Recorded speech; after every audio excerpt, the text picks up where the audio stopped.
Olá amigos, saudações! Nesse terceiro projeto, implementamos o amplificador fonte comum, onde utilizaremos os MOSFET e seus parâmetros de controles.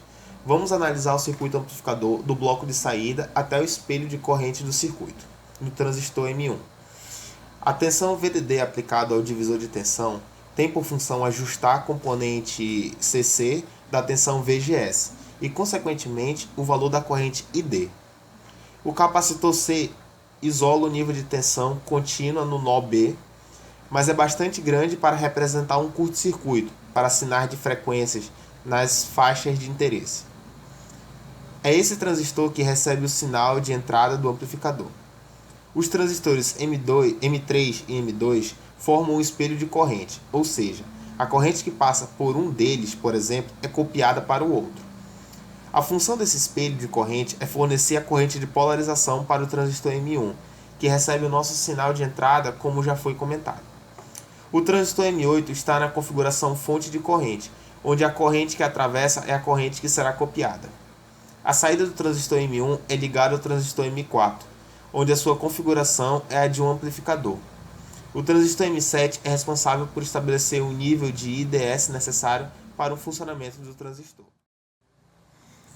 A topologia que usamos para a construção do circuito foi essa seguinte.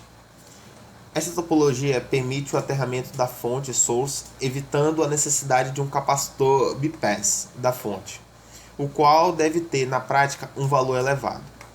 Essa topologia permite garantir a operação do FET na região de saturação, independente dos parâmetros do FET. Relativamente se estende para uma versão discreta a uma integrada. Como nós veremos, a ideia pode ser generalizada para incluir polarização de carga.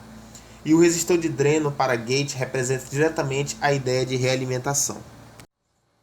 Vendo o circuito na simulação do LT-Spice, podemos ver a nossa entrada de 10 mV de pico, com 10 mV na parte negativa, totalizando 20 mV pico a pico.